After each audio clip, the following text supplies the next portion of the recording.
Darkest Dungeon is a game about the Lovecraftian horror of working under the oppressive regime of late-stage capitalism, crushing your body and mind to fulfill unreasonable requests by management, only to be tossed into unemployment the moment you burn out or are no longer useful. And the best part is, you're the management. Meticulously build and gear a perfect team of battle-hardened adventurers, only to lose half of them to the cold embrace of permadeath the moment this fella shows up. A dubious little creature getting up to mischief. This is no good. Run your own daycare for the survivors that can only cope with the stress of their 9-to-5 day job by visiting the local brothel or flagellating themselves at the church. Honestly, same thing when you ask me. I was avoiding reviewing this game for a long time now, because how the fuck do you make 2D turn-based combat look interesting? Until one night after the consumption of multiple perfectly legal substances, I had a realization. You don't. Sometimes you gotta take what you can get and live with it. And that honestly pretty much sums up the game. Darkest Dungeon is the quintessential Zoomer game. Everything, really everything bad in the game can be traced back to one old guy that didn't give a shit about the consequences of his arcane pursuits. As all boomers, he responded to a life of luxury and wealth, symbolizing the game by showing that he actually owned a house. He do be a bit of a psychopath though, because during one of the lavish parties at his estate he just straight up decides to pull Patrick Bateman and murder random countess. Turns out she's actually a mosquito vampire, so he did everything right. After accidentally consuming the fluids of this tall vampire countess, he was gifted with a dizzying glimpse of the hibernating horrors beneath his mansion and understood the terrible truth of this world. Or as I would say it, he was tripping balls and straight up not having a good time. So he did what every mentally stable person would do in his position. He decided to excavate beneath his estate to find a crumb of this cosmic horror. Great idea. This excavation became his obsession, consuming his entire life to the point where everything he did was to fulfill his one goal.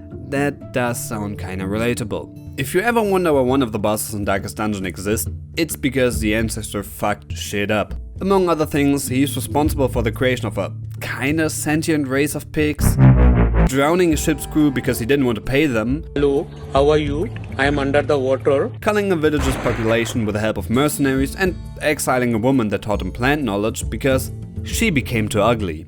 You learn all this through in-game voiceover performed by the incredible Wayne June and written by Chris Barassa, probably clutching his thesaurus the entire time. You remember our venerable house, opulent and imperial. It is a festering abomination. I beg you, return home, claim your birthright. Now, an unspecified amount of time later, the ancestor decided to Alt F4 in real life, and you inherited this mansion as well as the surrounding lands. This is where the game begins. You have to recruit a bunch of social rejects to fix what the boomer has done. Recruits come in various different flavors, like a nun that uses holy power to heal your party and smite the enemies.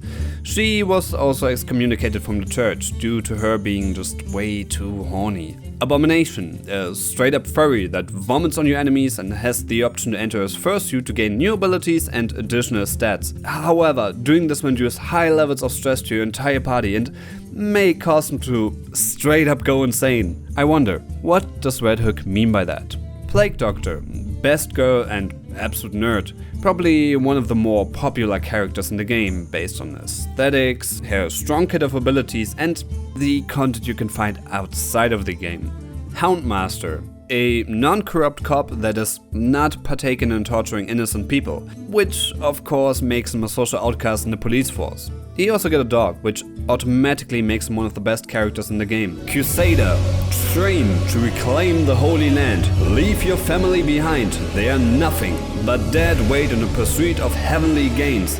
Smite your enemies with the power of God and enemy on your side. Also, he is surprisingly mobile when you run him with Holy Lands, just remember that. And there are a whole bunch more. 19 if you count both the 2 DLC characters as well as the 1 character reskin. Like real people, they come with different personality quirks. The average party consists of a gambling addict, a germaphobe, a misanthrope, and a sexual degenerate that is not even allowed in a brothel. Quirks are random and can be both positive or negative. They can significantly change your character's power and need to be taken into consideration when building your team. Speaking of team building, this is one of the core mechanics of the game. You don't want to be stuck with an awful team comp you copied from an IGN guide written by some intern that is currently only one more iced coffee away from having a heart attack. So you will actually have to get some rinkets into your brain and start thinking. A team in Darkest Dungeon consists of 4 people.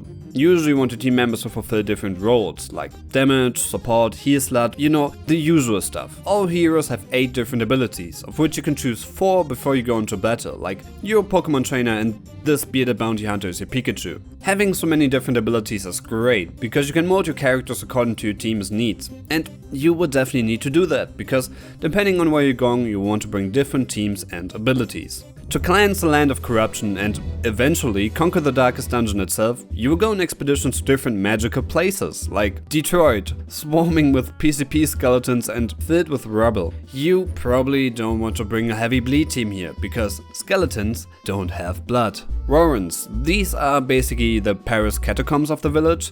This is where the ancestors dropped off the living flesh and the kinda sentient pigs, so an authentic Paris experience. Chernobyl, mutated people and angry fungi.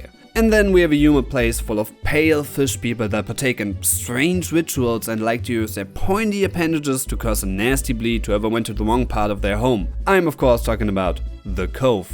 Expeditions can have different lengths. Long missions are long, medium missions take less time, and short missions are a huge pain in the ass, because you can't camp.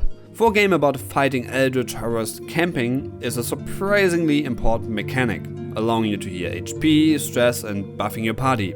That means not being able to camp is a huge downside, to the point where a lot of people prefer medium missions over short ones. Expeditions can have different objectives: get your groceries, explore the dungeon, fight all creatures, or fight a big crackhead. All pretty standard stuff. There's also different difficulties, but come on, green, easy, red, hard, let's move on. Before you go on your road trip, make sure to bring the right provisions. You can buy snacks, drinks and opium from this friendly fella. Hey people. To be honest, you don't really have another choice, and preparation is vital to come back in one piece. So yeah, make sure to buy your stuff. Finally, the mission starts. The first thing you see is there's a lot of hallways and rooms. Hallways have the crazy engaging gameplay of walking slowly to one side. Each tile has a chance to contain some kind of event, like obstacles, hunger checks, curios, fights or traps. Traps are fucking bullshit. Unless you get lucky with scouting, you won't know that they're there, and they can hit a random member of your party for up to 30% of their health or inflict nasty dots and debuffs. Curios are different interactables that, depending on what you do with them, can have a whole array of effects. Personally, I don't consider memorization as engaging gameplay, no matter what Dr. Kawashima is telling me, so I usually just look them up on the wiki. In rooms, they can also appear together with fights. Speaking of combat is turn-based. I know half of you probably want to click off the video right now, but hear me out. Yes, it's turn-based, but it's actually pretty good. At the start of each round, everyone automatically rolls for initiative. Yes, this is basically D&D, but you don't have to wait for 20 minutes because Kevin can't decide on which spell to cast. Instead, it reminds me more of something like a card game or maybe Slay the Spire, which is also a card game.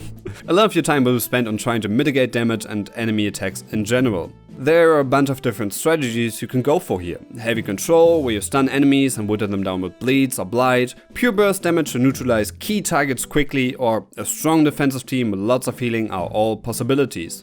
No matter what team you play, positioning is extremely important. Both you and the enemies have 4 ranks to fill out. Almost all abilities in the game can only be cast from certain ranks, and also only target specific ranks. That means shuffling the enemy party or moving certain targets becomes a valid strategy, but you also need to consider what happens to your party when the enemy uses abilities like that, and that's why we run Crusader with Holy Lance, goddammit. Also, do you remember 30 seconds ago when I told you a team with lots of healing is a viable strategy? Well, that is more or less true. Generally, healing kinda sucks in Darkest Dungeon, feeling like taking 400 milligrams of ibuprofen to treat a severe case of having all your limbs cut off. But HP is not the only thing you have to worry about. That's because the geniuses at Red Hook had the great idea to implement a stress meter as well. Did you ever had a day of work that was so stressful that you became masochistic or just straight up paranoid? Because this is pretty much what happens in Darkest Dungeon. A homeless man rambling, having to do manual labor, spilling wine, reading a book, or being impaled on iron spikes are all sources of stress you may encounter. Once the stress meter reaches 100, your party member becomes afflicted, causing them to sometimes act on their own, receiving a severe stat penalty, and talking a bunch of shit, stressing out your other party members. But it doesn't stop there. When the stress hits 200, your party member suffers a heart attack and dies. Actually... Yeah, death door, nobody cares, suck my dick. Also, unlike HP, stress doesn't heal automatically after you come back from a mission. But back in town, you can heal the accumulated stress by sending your man-children to either the tavern or the abbey. Ah, yes. Alcohol and religion, truly, the two best ways to cope with your shitty life. There's a lot more to do in town. Remember, you own this place. Upgrade armor and weapons at the blacksmith, your abilities at the guild hall, or recruit a stream of unpaid intern cannon fodder at the stagecoach. All these buildings can be upgraded as well. You will need different heirlooms that you can collect on your missions. I suggest focusing on the stagecoach, guild hall, and blacksmith when you first start out, but if you want to simp for the loner girl at the campfire, there's not much I can do to stop you. So go wild. Pokey W, my brother. And that's pretty much it. Manage your roster for adventurers, create teams, and send them on missions. Come back to town, upgrade your guys in the different buildings, and then start again. Do all of this until you're ready to approach the final challenge, the darkest dungeon, which I am not gonna spoil. You have to suffer yourself if you want to see it. DLC. The game actually has multiple different DLC, most notably the Crimson Court, which I haven't played, because I value my sanity. Also because the video is already approaching a month and I didn't even start editing yet. Yeah.